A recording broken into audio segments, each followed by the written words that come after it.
again to Geeks Not Nerds, the podcast. I'm Captain Logan. And I'm the real Manos. Manos is filling in for Vince today. Vince is still a little under the weather, and Vince will be right back with us next week. But in the meantime, hi Manos. How you doing? It's I'm good. Thanks for filling in. Hey, no trouble. I'm always there if you need me. Yeah, well, people like you. That's why I have you around.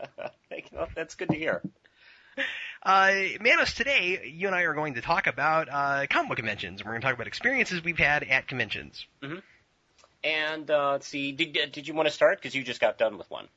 Well, yeah, I just came, I just went to a convention out here in Kansas City, the Planet Comic-Con, which is our big premier comic convention, and I had a great time. It was a really good convention, and I've never been to one of the big ones like that. I've always been, to kind of little shows that are mostly just, like vendors set up, and then they'll have like a few people who are like independent, comic people and stuff like that. But I've never, met a lot of heavy hitters and stuff like that. So it was really fun. I got to meet Gail Simone and, Yannick Parquet and, some people like that. And, it was a really good time. I'm so happy to hear about that. I've done a few, the Heroes, conventions, in Carolina, and I think the one in Philadelphia back in '93 was Heroes as well. And, yeah, I so love just walking in for the first time to a big con. It just feels wonderful. It feels like how I want the world to be. It's so big and so dorky and wonderful. Well, what's funny about this one was that it was in like a big metal building. It didn't even feel like it wasn't a convention center or anything. Mm-hmm. And it was insulated and everything. Like it didn't feel like what it looked like on the outside, mm-hmm. But it was way too small for how big the convention was. And so you got in there and it was just super packed. Like by about 12 o'clock, you couldn't even walk around hardly. Like it was bad. It was super hard to shop and stuff. Yeah. It can be. That's a good sign of a good con. Yeah, it is. And I've been to some Star Trek conventions like that too. Trek Expo in Tulsa is like that. When it gets to 12 or 1 o'clock on Saturday, it gets really impossible to walk around and shop. I went to a con that was the first annual, and it was also the last annual, and I could tell it was going to bomb. It was Virginia Beach attempted to have a big sci-fi con called the Magicon. It bombed horribly, and I think... Oh, no, like in what way? Like nobody showed up, or...? Didn't show up. I mean, you walked in, and it looked like it had been closed for an hour. Oh, no, that's terrible. It looked awful. Did they have a lot of vendors and stuff? They had a good number of vendors that you would see at a show like this, and it was a huge room, too, and it was in the Virginia Beach Pavilion. They saved the big room for it, and, oh, boy, it was so... dead. And I had a lot to do, from what I understand.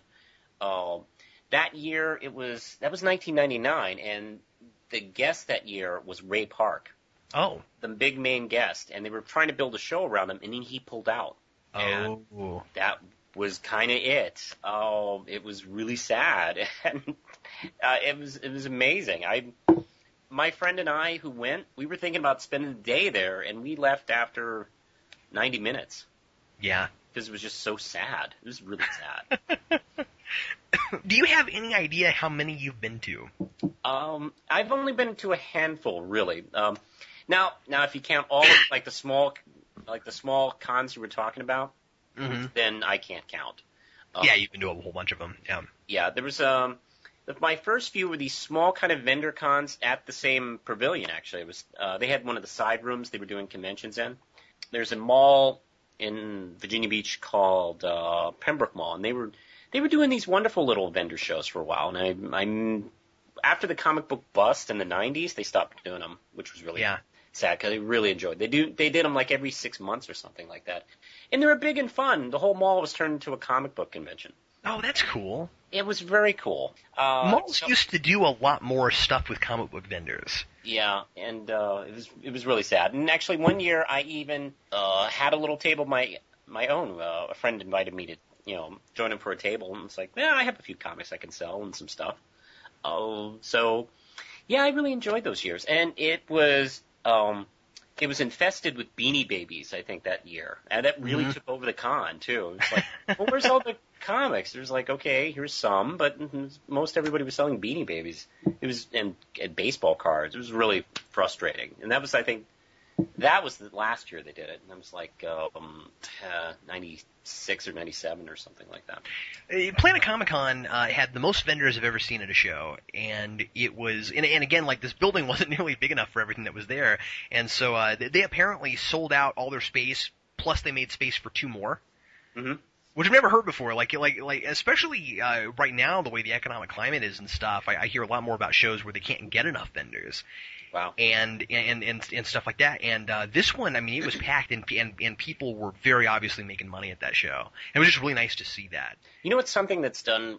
It's not a comic book show, but the Chesapeake Central Library does 2 conventions a year. They do a science fiction show in July and a horror convention in October. They're called Fantasy and Monster Fest. And the tables are free to the vendors. And they have panels, and they have a movie night after the whole show is done. And it's just wonderful, and it's, free to the public, too. I really enjoy those. Lindsay and I have been doing tables at these for the last couple of years, and we're planning tables again this year. And it's just great. I mean, they have a lot of fun with it, too. Like, you would have loved it. They were doing, at the last Fantasy, they were doing for charity some kind of Klingon prison cage thing.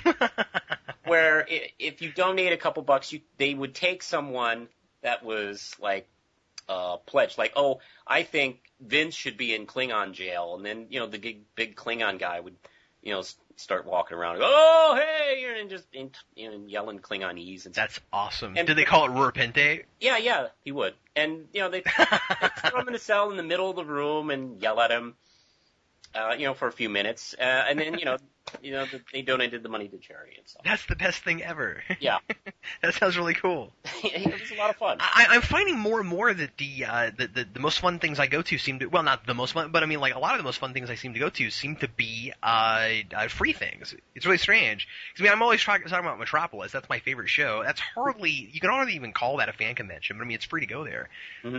And, big, giant, outdoor kind of thing. I wish more of these sorts of things were outside, actually. Although, you're kind of, a slave to the enviorment.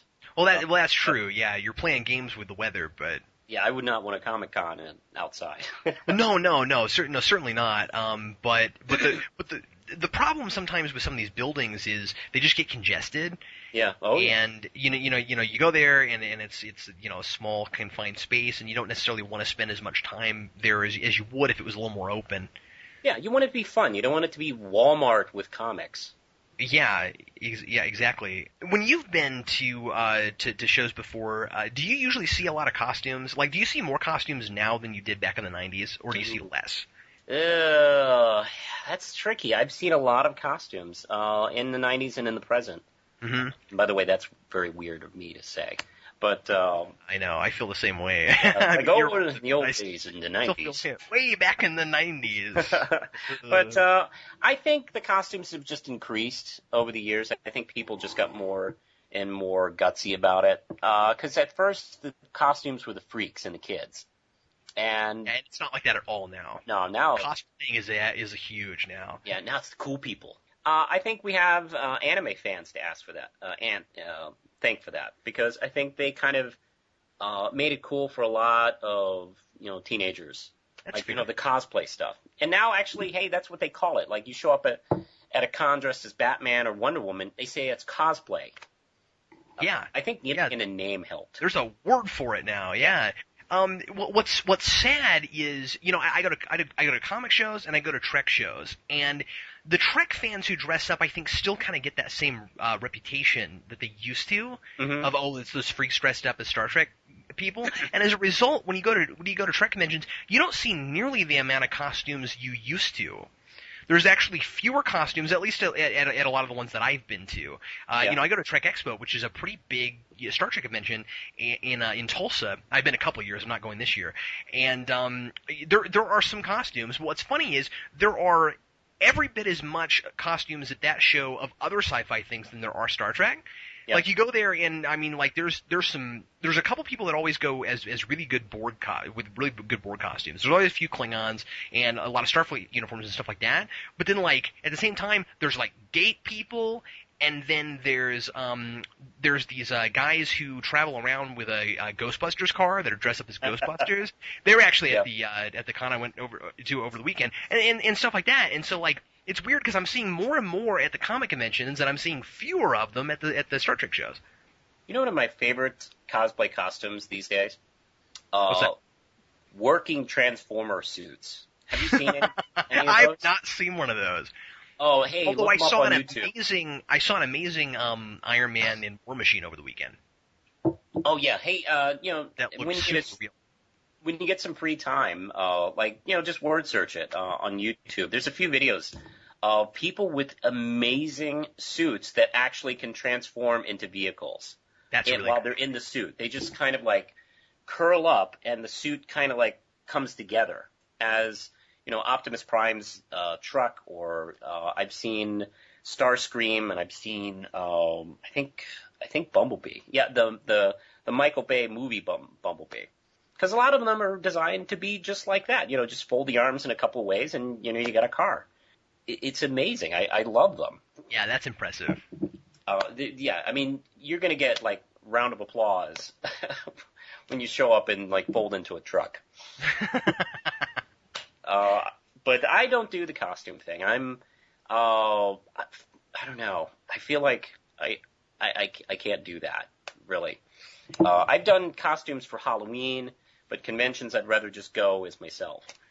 Yeah, I've always been on the fence about it. Like I've always wanted to do really cool costumes, and then I get toward the con, and then I realize, oh yeah, I don't make costumes. I don't really know what I'm doing, or like I know some people who do stuff like that, but then I can't get it worked out, that kind of thing. I've done some decent costumes for Trek conventions, but I've never done one for a comic book show, and I've been threatening for years to do a Riddler costume. Ooh, wow. Because I'm totally the right build for that. Yeah. Or more accurately, the right lack of build for that. And I've always wanted to do a Riddler suit, and so I don't know. One of these days I'm going to do it, but I don't know. These days, I set up at some conventions doing a Geekvolution, and then I'll go and go around and talk to people and stuff, and market a little bit for Geekvolution. And so I don't necessarily want to be in costume, you know what I mean? Just because we're doing that kind of stuff. So it just depends on what I'm doing, but I don't know.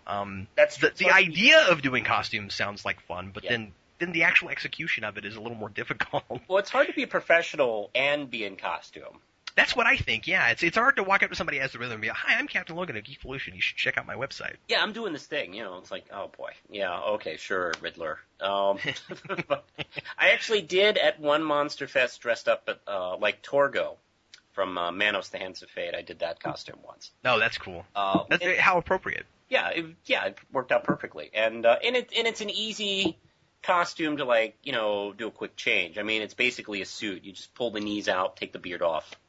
And you're a guy, and I don't know how much you know about Torgo, but he has big knees, and you have to stuff I don't know, pillows in your pants, so you look like you have these giant knees, so you look like the character from the movie. That's the most annoying thing about dressing up as Torgo. Yeah. What's the coolest costume you've ever seen at a con? Oh man. Besides the awesome Transformers. Maybe you can't top that. I can't top that. I can tell you one that made me. Okay, here's one. I went to an anime con, and my friend and I were walking to, I don't know, a couple different rooms, and we noticed this crowd surging, kind of following, and it was the cast of Street Fighter 2. Wow. This whole group came together as Street Fighter 2. And actually, I did see them get out of the car before us. So I watched them, get to the con dressed in their Street Fighter costumes in a Nissan Maxima. And they were walking around, and the guy dressed up as M. Bison was so selling it. I mean, he was walking around with his fists by his waist, and he was just walking with his chin up in the air in that El Duce kind of style. And, he's just walking back and forth, just swaggering, just really soaking it up. And then we walked kind of behind him. I noticed his cape had like some kind of odd stain on it. And I took a closer inspection. I'm just I'm a few feet behind him. And I noticed it was like a sweat stain in the shape of his butt, where he must have been sitting on his cape in a car. Oh. And so he had this butt sweat stain on his cape as he's walking around acting really hardcore. As soon as I recognized what that was, I fell on the floor in the middle of the room, laughing for, I think, 3 minutes. That's amusing. Of course, you couldn't tell him. Oh, of course not. I didn't tell. That's what keeps it funny.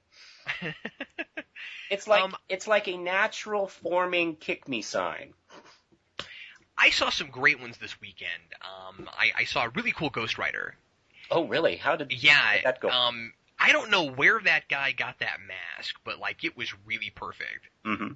And he had he had a perfect looking jacket. He had the spikes coming up off the shoulders. I mean, it was awesome. And I've seen at Metropolis. I've seen a lot of really good ones. I've seen what did he do in lieu of fire? He just had the skull, right? Yeah, he just had the skull. Okay. I mean, it wasn't like a flaming skull, but it looked really good. Okay.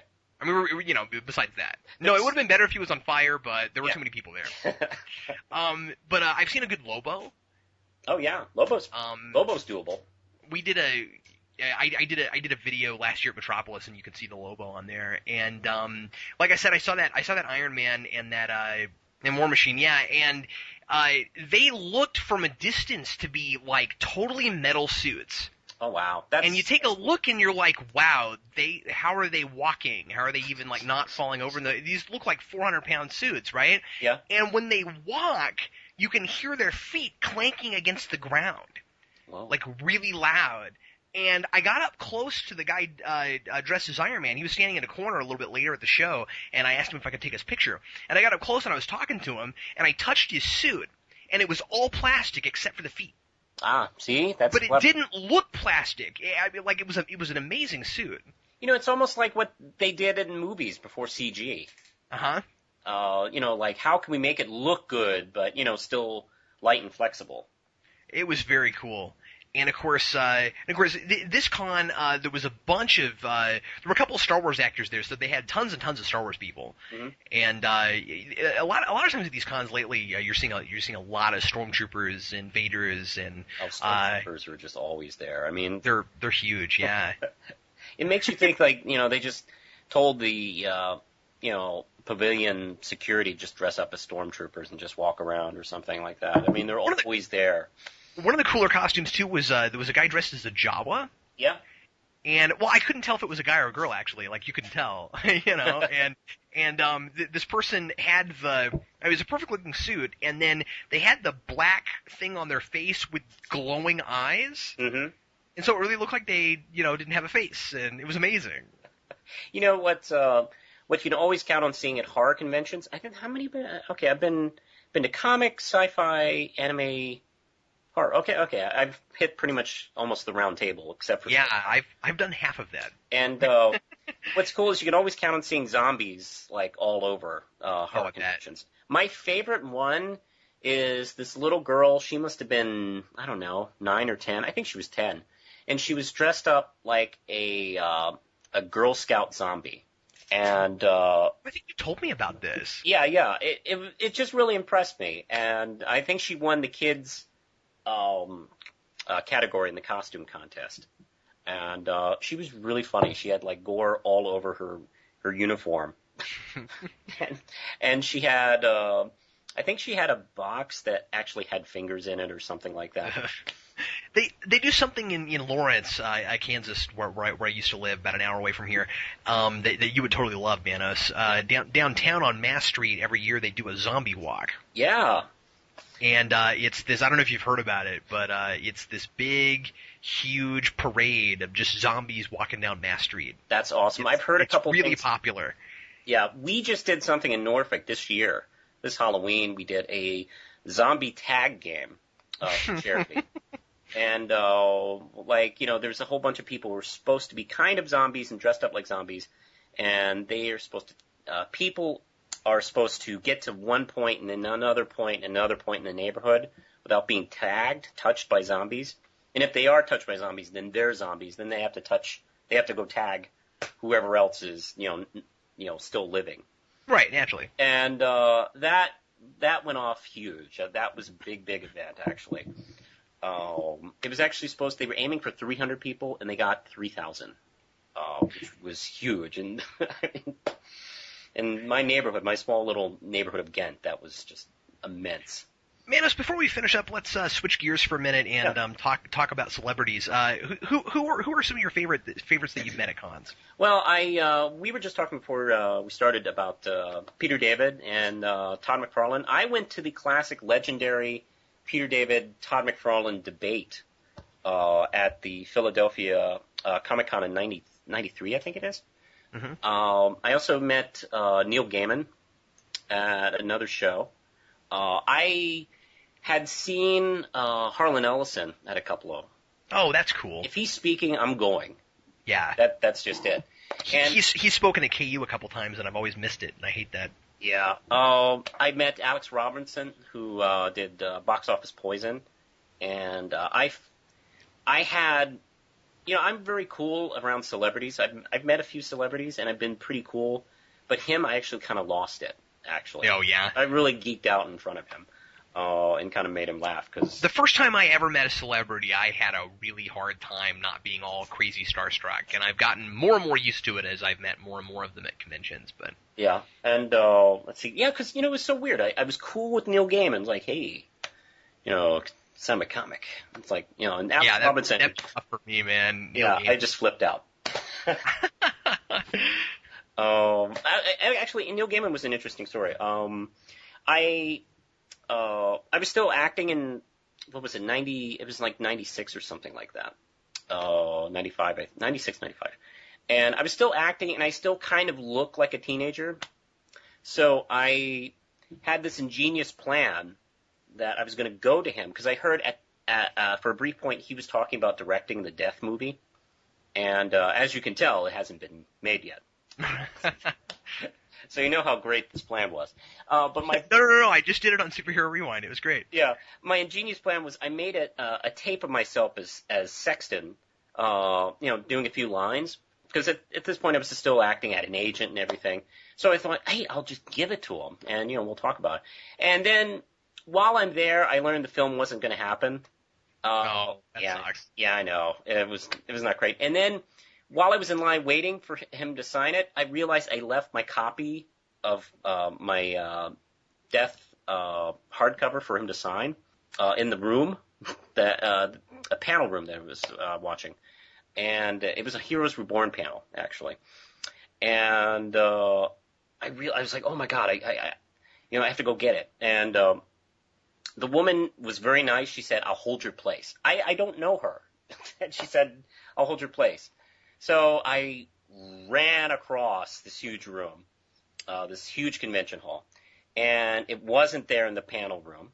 So I ran back, and I found a copy of one of the Death issues and bought it, and ran back and got back in line, and she held my place. By the way, Neil Gaiman fans are generally really nice. Comic fans in general can be a mixed bag depending on a few things. That's absolutely right, yeah. But Neil Gaiman fans specifically, either comic or just his novels, are really, really nice people, actually.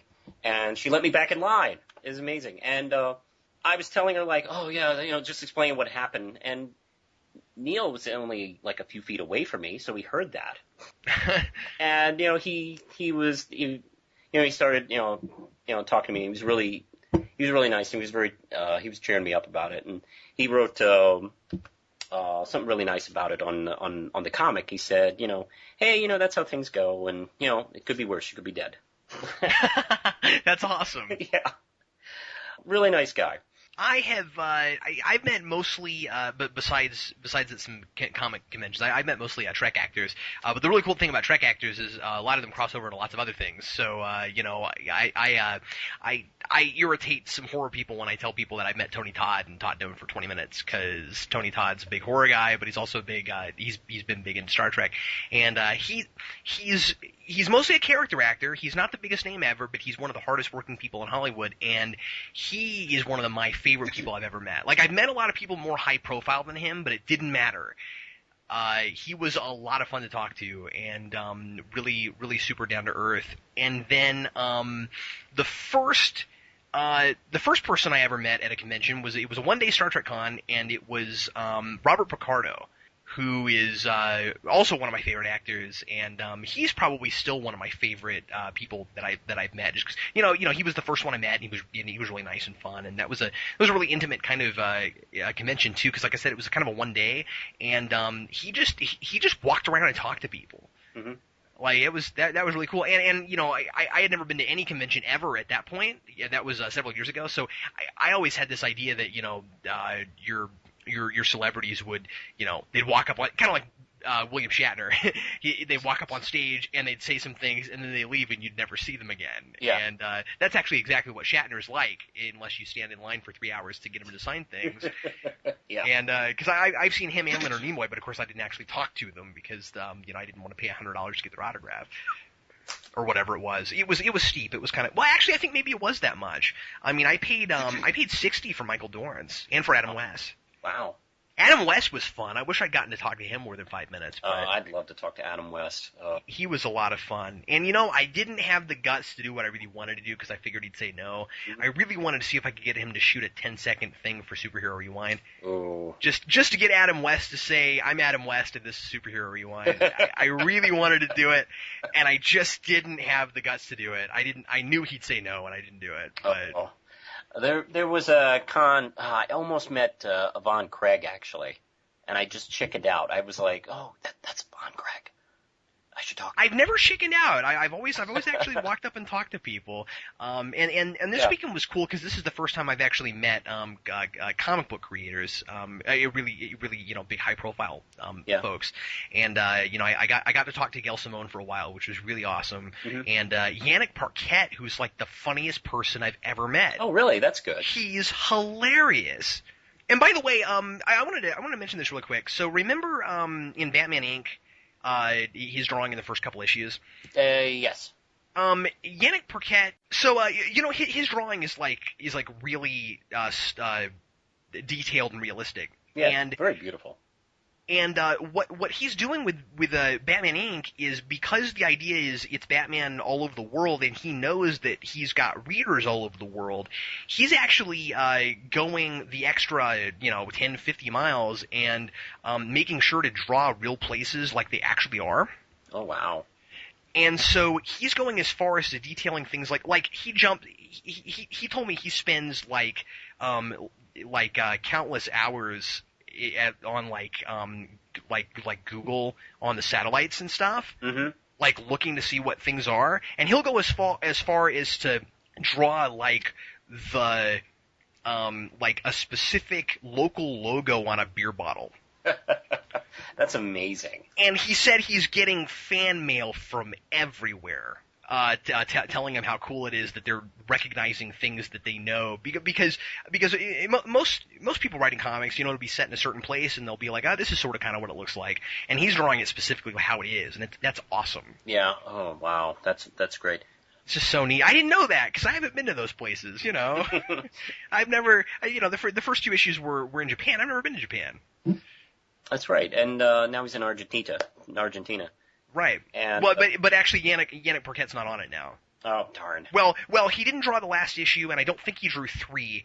He's doing 5, and then he's done after that. Oh, that's too bad. I'm gonna miss. Which I think is sad. I wish he'd stay on the book. To be honest, I really had no impression of, because I wasn't familiar with him by name, so. I wasn't either. I was actually underwhelmed by, like, oh, we'll see the art, and then I fell in love with the art, Me very too. quickly. He wasn't real high profile until recently. I mean, once you're drawing for Grant Morrison on the biggest Bat book, I mean that helps. But he was doing a lot of X-Men and stuff like that before that. Oh, okay. Yeah, And that's why I didn't X-Men know him. since 1993. So.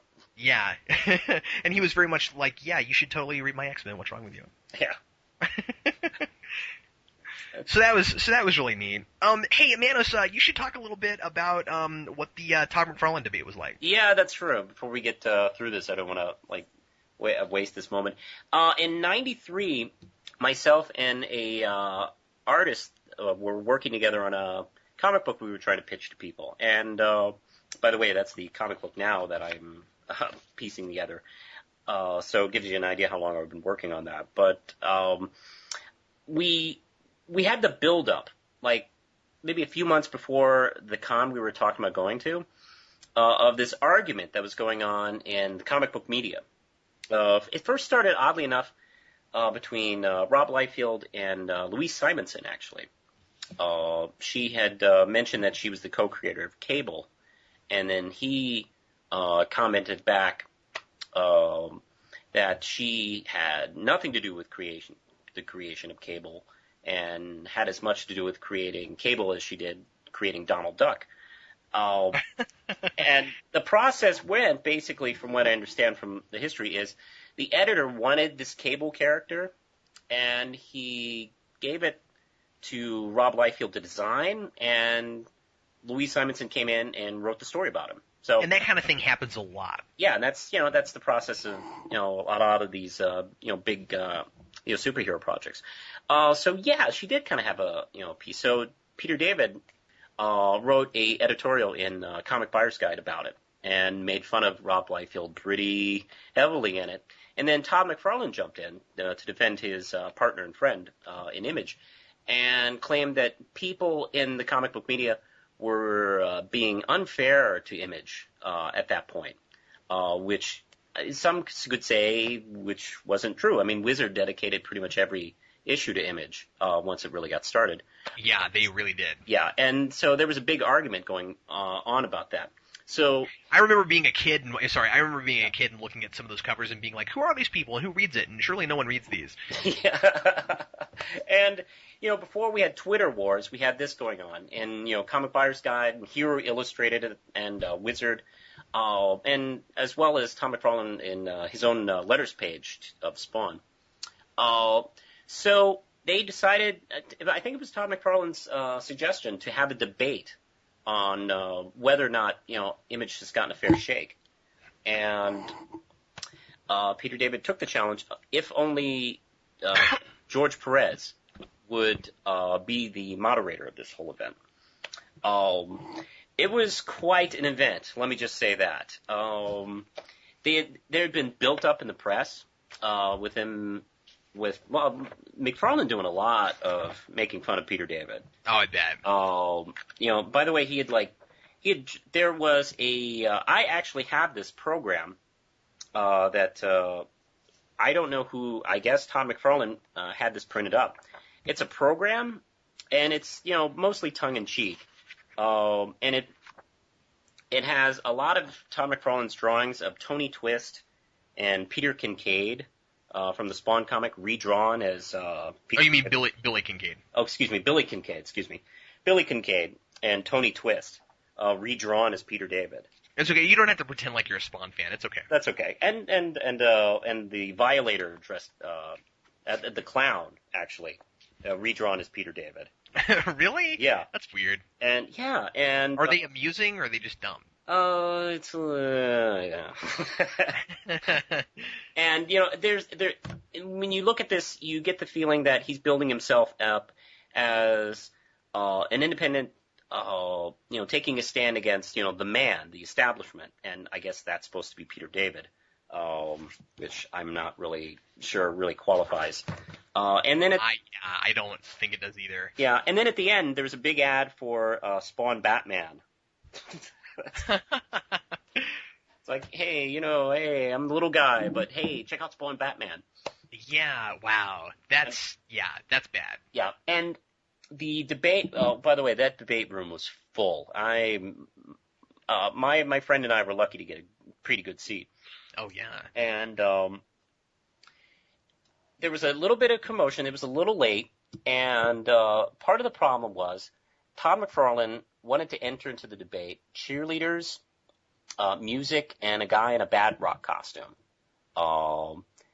And George Perez said, no, this is a debate. You asked me to do this as an actual debate, and if you bring these things in, the debate is off. Well, and you told me that, he actually, like, has done debates and things before. Yeah. I mean, I think he did it in college or something like that. I mean, he knows the actual rules of debate, which is why he was chosen. And he said, hey, you chose me to do it. We're going to do a debate, Yeah. We're not going to do some, clown show or something like that.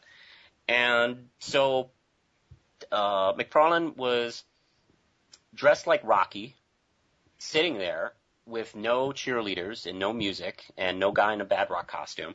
And he had to argue with Peter David for an hour. And it was brutal. I mean, Peter David came, what's the word for it? Prepared. Yeah. Right. And his opening statement was just, it was just like watching just someone violently beaten.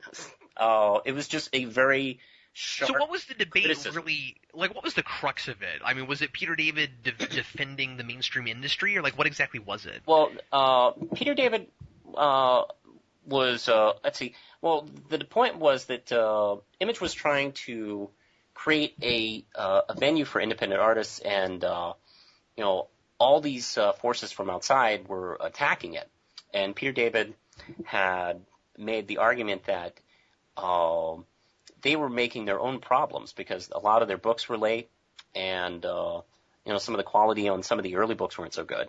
Image back in '93 was not Image today. Let me tell you. Right. So he was saying that there were reasons it was being attacked. Yeah, there were reasons. He claimed that they were their own worst enemy, and that he had this brutal line that he is hardly the voice of the establishment. Even though he works at Marvel, he wasn't really anywhere near what the establishment is in any kind of controlling way. And he talked about how his editorial is just a small place where he can work as a soapbox, where he defends his ideas, he struggles with his ideas, and he had this line that he put a mirror up to Image, and they didn't like the image that they saw. Oh wow, that's a good line. Oh yeah, that got a ooh from the whole audience. I bet. And yeah, it was really bad. And Peter David has actually talked about how halfway through the debate he actually kind of started to ease up because he was just sitting there kind of sad, like he had just had this great idea, and oh man, this really blew up in my face. Well, and I mean, I doubt Peter David, went there to try to just make Todd McFarlane look bad. Mm-hmm. Which seems to be what Todd McFarlane was kind of trying to do, for Peter David, but it didn't happen. Yeah, it just kind of it's the classic case of just having something completely blow up in your face. Because the sad thing is, if McFarlane had handled that right, it could have been really killer. It could have been. See, the thing is that frustrated me with early Image was they were right. I mean, Image and DC. Yeah, did a lot of things wrong. Oh, you mean Marvel and DC? Excuse me, Marvel and DC. Marvel and DC did a lot of things like with creator credit and ownership, and Image, I think, changed things a lot. And yeah, they did. Yeah, they did. And in the early days, it did seem a little egotistical. Like, are you guys really fighting for creators, or are you just fighting for yourselves? Well, and I mean, like, they got a lot of flack for, doing things like, cross-company crossovers so quickly. Oh, yeah. And stuff like that. And, McFarlane, it's really interesting, because people always talk about how McFarlane's a walking contradiction. And you go back and look at some of the early letters pages in the Spawn comics. Yeah.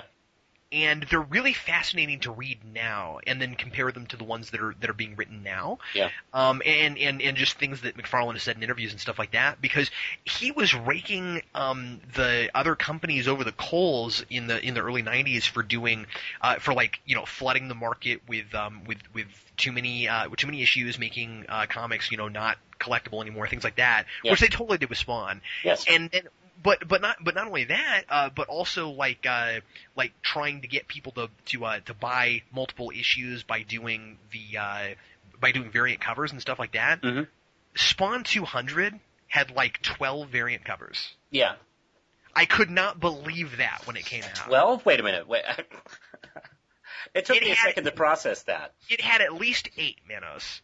But I think it may have been even more than that. And he recently did this air quotes interview with Stan Lee, which was really just him talking and Stan Lee trying to get a word in edgewise. And I don't know if you saw that on CBR. Go look at it. I heard about it's weird. The interview, and I just like, I don't want to watch that. Yeah, well, fair enough. But what was really weird about it was they're sitting in this room that's covered. The walls around them are covered in these big posters of the variants of Spawn 200. Mm-hmm. And I think that's really indicative of McFarland's history. Yeah, where he's embracing these kinds of ideas to get his works out there, but then he's chastising the bigger companies for doing the same thing.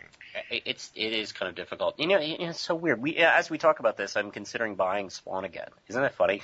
Well, Spawn's been wonderful, but I mean. And the thing is, this isn't to knock what McFarland was doing before 200, because I actually was really liking his issues. Yeah. But between 185 and 200, I mean, I really did. I had some issues with 200, but I mean, I really liked what was going on up through that. Yeah. And I think he's still helping to plot the book, but what Will Carlton's doing on it is just marvelous. Mm-hmm. And he's a writer. Todd McFarland is an artist who has some good story ideas, but he's not a writer. Yeah. And I that's art. always been true. And I mean, I always felt like he should have played a little more to his strengths. Yeah. He's not a terrible writer, but he's not a great writer. It's not his strong suit. Yeah, I miss his art, don't you? Yeah, I really do. I mean, I look at him and I know we're off topic here, but I look at him and I go, man, I used to read your Spider-Man every month. Yeah. And I'd look forward to them every month, and I'd get excited, and I'd show them off to people who don't even care. Like, look how awesome this is. That's what's so frustrating about Todd McFarlane, because it's really easy to complain about him and call him a walking contradiction and things like that, but he's one of the most talented people in the business. Yeah, and I just wish, I just wish he would be Todd McFarlane again, in the way I, really loved and admired. I mean, he's still pushing his Spawn book, which, I guess all for the better. That's stays ahead. I just keep wondering, like, when is that moment going to happen when he goes back to Marvel for a Spidey crossover or something? Oh, I doubt it'll ever happen. But I mean, I think the company crossover is kind of dead now. Yeah. Maybe someday they'll come back, but I mean, we're not seeing DC and Marvel do them at all anymore. They treat each other like bitter rivals. It's not the way to go. I'm thinking post Joe Quesada, we'll see another DC Marvel crossover within. I certainly hope so. Not because I need another big crossover between the companies of any characters, but just because that shows that they're playing well together, and they need to. It's better that way, and you know what? It just is. When they were friendly rivals, I mean, the thing is, Marvel likes to pretend like people are, well, at least Quesada, that people are either Marvel fans or the DC fans, and most of us are both in some capacity or another. That's true. You're going to be hard-pressed to find a diehard Marvel person who doesn't at least like something about Batman. And there was some wonderful little crossovers that came in during that. I love the Steve Rude Superman Hulk crossover. I never read that one, but I liked the art. It was wonderful, and it was a simple kind of story, and it was kind of heartfelt at points, and it wasn't a huge thing. It was only, I don't know, maybe 40 pages or something like that. It wasn't that long. Well, and I know a lot of people hated Amalgam, and it wasn't the greatest thing ever, but it was cool that it happened. Mm-hmm. I'm not an Amalgam guy. Yeah, but I'm just saying, it was neat that they were even willing to try something like that. It was interesting, yeah. I think. I mean, unless you're just totally anti-events. But I mean, some of the books that came out of that were kind of interesting and amusing, if nothing else. They had some funny ideas. I still love the big question. It just cracks me I up. don't know. You know what? I look back at the Amalgam stuff, and I think, every once in a while you see on the internet a picture of a bear with the head of a shark. That's kind of what Amalgam was. Oh no, kind of. But the thing about Amalgam is the first two or three issues of the regular 4-issue mini Yep. were neat because it wasn't the characters connected. It wasn't the characters becoming new characters. You actually got to see the Marvel and DC characters interact with each other, which I wish more of it had been. I don't think it would get the rap it has now if Amalgam was just the two universes with characters working together and fighting each other. I would have enjoyed those issues. That was my favorite part of it too, by the way. I would enjoy those issues a little bit better if they hadn't had the fans vote. Actually, I think that was the mistake of the story. Yo, yeah, good call. I forgot about that part. Because actually, I think that created some ridiculous outcomes that would have never happened, like Wolverine beating Wolverine beating Lobo, and Storm beating Wonder Woman. It's like that's not possible. I mean, you can tell the writers had to figure out some crazy way. Matter of fact, the Wolverine Lobo one was so difficult. Like they had him fall under a bar, and then Wolverine just stands up. And well, yeah, you're absolutely right. They were trying to do too much stuff at once. Like they didn't have a real story to tell. Yeah, it's like, oh, there's no way Wolverine could beat Lobo, so let's not show them. Well, and that's one of those problems that the companies have always had, and I think still kind of have to a point where they're so focused on who's fighting whom, where it's like, the fans. We're going to do a Marvel versus DC crossover. So the fans have always wanted to see this character fight this other character. And I'm like, really? Because I've always wanted to see this character fight with this character against this character. Mm-hmm. If that makes any sense. It does. But anyway, we're completely off the convention topic, and Yeah, we're nearing an hour. Oh, really? Oh, wow. Yeah. Okay. Yeah, we've been talking for a long time. But, this is one of those topics where there's a lot of ground to cover. Yeah, and I think, that's kind of what Todd McFarland was talking about, actually, with all these company crossovers, actually. That's right, yeah. So, you have a point, Mr. McFarland. Well, yeah, he absolutely does, and that's not to say that I have a huge problem with crossovers, and I kind of wish that they would happen again. But at the same time, I saw his point, and then he went against his own point by doing them. Yeah. So anyway, now you told me before we started, we'll just wrap this up, Sure. that you actually got to meet Peter David. Yeah, I got to meet briefly. Briefly. After that debate. I was one of the 8 billion people that rushed him. And I was really excited. And at that point, you have to understand, that point in the early 90s, the whole artist-writer thing was just exploding. And it did seem like there was this kind of attitude in the comic book media about how writers were becoming a nuisance, actually. If only I could get writers out of the way so I can draw and write my own stuff. And that was kind of taking off a little bit, and it's really interesting because it's very different now. Yeah, it's completely opposite now, almost maybe too far opposite. Yeah, and I not being able to draw at all, and wanting to get into the comic book industry. Me too. That was like, oh boy, this is a scary time. And when Manos and I would love to collaborate, but it would make no sense. That's true. It'd be words on top of words. Yep. But I just went to Peter David, and then I collected a couple ideas what I wanted to say before I started to sound like a yammering idiot.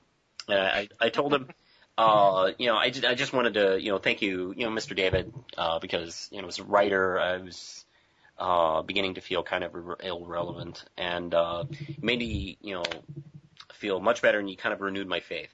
And there was an editorial in But I Digress about the whole debate, and he was talking about how halfway through he was starting to feel really bad about the whole thing. Like he was kind of pumped up to get McFarland, but halfway through he felt like the whole thing had kind of soured and gotten really negative, and he felt bad about the whole thing. It just wasn't fun anymore. It wasn't fun. It was kind of and I know what he's talking about. I've gotten into fights with people and then thought worse of myself. Even if I felt like I was right, it doesn't matter. But and he talked, and then he brought up a kid in a suit with glasses, and he quoted me almost to the word, and he said, if there's anything that can make me walk away from that whole thing and feel better, it would be that. And I remember walking into the comic book store, and the guy behind the counter said, you got to read this. It's like, what? And I read it, and I kind of shrieked in the store. It's like I couldn't believe that actually happened. that I actually kind of it kind of struck a chord on David on this little event. So that was probably my biggest convention moment. Yeah, that's really cool. Well, everybody, thanks very much for listening to this special 1-hour edition of Geeks Not Nerds, the podcast. And, Manos, thanks a lot for filling in for Vince. Hey, no problem. It's always fun talking to you. Oh, you too, man. We love having you on the channel any chance we get. And we're going to be on hiatus for the next few days. I'm going out of town, so we'll be back again next Tuesday with more podcasting fun. And once again, thanks for listening. I'm Captain Logan, and I am the real Manos. And we'll see you again next time.